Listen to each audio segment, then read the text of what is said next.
bagaimana kabarnya hari ini? Mudah-mudahan kalian semua selalu sehat walafiat, selalu dalam lindungan Allah Subhanahu wa Ta'ala. Di masa pandemi seperti ini, jangan lupa tetap patuhi protokol kesehatan, jangan keluar rumah kalau tidak penting. Sebelum saya menjelaskan tentang kurikulum yang digunakan di SMK Pancasila, saya akan memperkenalkan diri saya terlebih dahulu. Nama saya Diah Yucitasari. Saya di SMK Pancasila sebagai Wakaf Kurikulum. Demikian perkenalan dari saya. Tetap semangat meskipun pembelajaran kita tidak tatap muka. Jangan lupa selalu jaga kesehatan. Jangan lupa selalu belajar untuk menjadi generasi yang cerdas. Terima kasih.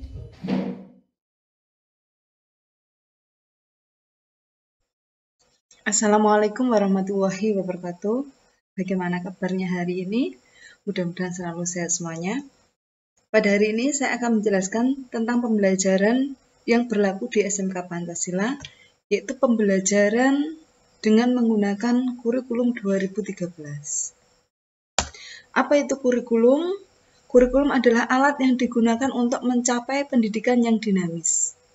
Sedangkan kurikulum 2013 merupakan kurikulum lanjutan dari kurikulum sebelumnya, yaitu KBK dan KTSP. Pada kurikulum 2013 yang diterapkan di SMK kita, tidak hanya menilai masalah pengetahuan saja, tetapi sikap dan keterampilan kalian juga akan dinilai. Nah, jadi penilaiannya ada penilaian sikap, pengetahuan, dan keterampilan. Apa itu penilaian sikap? Jadi penilaian sikap adalah penilaian terhadap perilaku peserta didik sebagai hasil didikan, baik di dalam kelas maupun di luar kelas. Kenapa harus dinilai sikapnya? Karena diharapkan dengan kalian bersekolah di SMK Pancasila, kalian memiliki sikap yang baik, yang sebelumnya akhlak dan sikapnya kurang baik. Setelah bersekolah di SMK Pancasila, kalian memiliki sikap yang lebih baik. Apa saja sikap yang dinilai? Ada sikap spiritual dan sikap sosial. Sikap spiritual itu menilai tentang ketakwaan terhadap Allah Subhanahu wa Ta'ala. Menilai tentang sholat kalian, aktivitas kalian apakah didahului oleh doa atau tidak, itu semuanya dinilai. Atau penilaian sikap sosial, menilai tentang kejujuran kalian, kedisiplinan, bolos enggak, datang tepat waktu atau tidak, bertanggung jawab terhadap tugas-tugasnya atau tidak, toleransi, gotong royong, santun, sopan tidak sama teman-temannya, sama bapak ibu gurunya, bagaimana bahasa yang digunakan, apakah ngoko atau pakai bahasa Indonesia yang baik, ataukah kromo inggil, semuanya ini dinilai di dalam pembelajaran. Penilaian kedua tentunya adalah menilai pengetahuan, karena setiap pembelajaran itu pasti diharapkan setiap siswa atau peserta didik memiliki pengetahuan yang lebih banyak dibandingkan sebelumnya. Nah, bagaimana mengukur pengetahuan ini? Dilihat dari hasil belajar kalian. Nanti bisa dilihat di rapatnya, apakah tuntas atau tidak tuntas. Kalau melebihi KKM berarti pengetahuan kalian sudah memenuhi syarat minimum penilaian pengetahuan.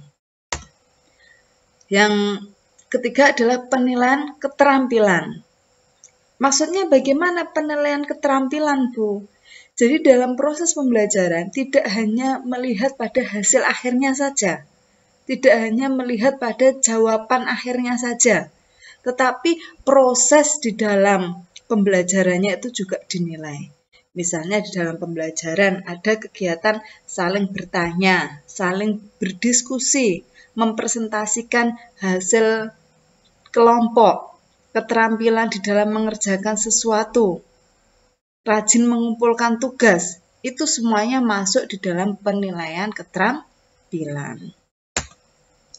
Nah, ini adalah mata pelajaran yang akan kalian pelajari selama 1 tahun di kelas 10 untuk yang TKJ, bisa dibaca. Ini untuk yang TKR. Nah, perbedaan TKJ dan TKR berbeda di muatan peminatan kejuruan. Untuk muatan nasional dan muatan kewilayahan itu hampir sama. Ada agama, PPKN, bahasa Indonesia, matematika, sejarah. Tetapi untuk peminatan kejuruan otomatis berbeda antara TKJ dan TKR.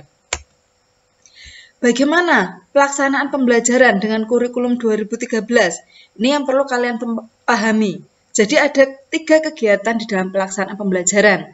Ada kegiatan pendahuluan, ada kegiatan inti, ada kegiatan penutup. Apa yang Bapak Ibu laksanakan dan peserta didik laksanakan di dalam kegiatan pendahuluan?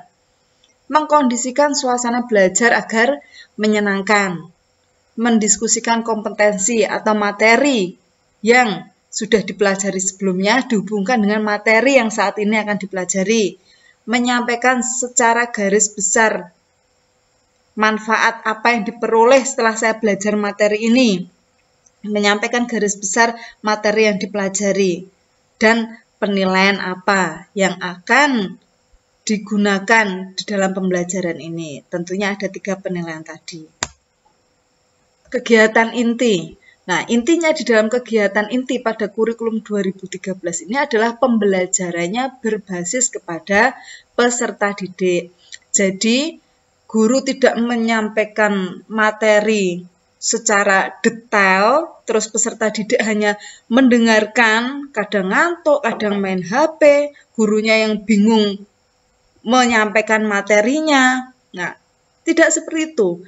Tetapi di dalam kurikulum 2013, guru hanya memfasilitasi siapa yang melakukan proses mengamati, yang melakukan proses bertanya, yang mengumpulkan informasi, yang menalar dalam menyelesaikan suatu permasalahan adalah peserta didik. Tugas guru apa? Guru hanya memfasilitasi saja apabila siswa tidak bisa dalam mengerjakan suatu tugas. Tapi harus melalui proses ini dulu. Siswa harus mengumpulkan informasi, bisa lewat buku, internet, dan lain sebagainya. Jadi intinya pembelajarannya siswa yang harus aktif. Nah, pada kegiatan penutup dalam pembelajaran kurikulum 2013, setelah kegiatan inti, disimpulkan bersama-sama guru. Refleksi, jadi kesulitannya itu apa dalam pembelajaran hari itu. Nah, intinya adalah seperti itu.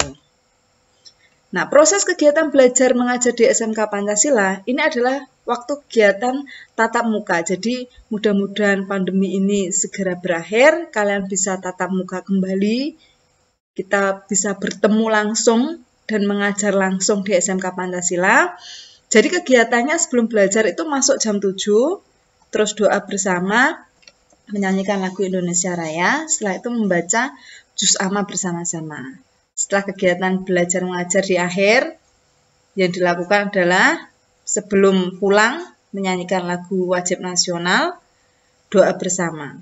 Dan ada satu kegiatan lagi, yaitu sholat zuhur berjamaah yang wajib diikuti oleh seluruh siswa, kecuali yang berhalangan. Ekstrakurikuler yang ada di SMK Pancasila, yang bisa kalian laksanakan kalau sudah boleh melakukan pembelajaran, kalau pandemi ini sudah mulai sudah mulai berkurang, ada futsal, menjahit, mengemudi, pengelasan, multimedia, dan pramuka. Jadi di pengelasan kalian akan diajari membuat rak bunga, kursi, meja. Pada multimedia kalian kalian pelajari bagaimana mengoperasikan komputer, bagaimana membuat surat lamaran. Jadi yang TKR pun juga punya keahlian di bidang komputer. Dan wajib diikuti dari semua ekstra ini adalah pramuka. Yang futsal, menjahit, mengemudi, pengelasan, dan multimedia ini adalah ekstra pilihan. Terima kasih motivasi hari ini. Pendidikan adalah senjata paling mematikan di dunia. Karena dengan pendidikan, Anda dapat mengubah dunia. Jadi selalu semangat belajar agar mendapatkan pendidikan yang lebih baik. Terima kasih.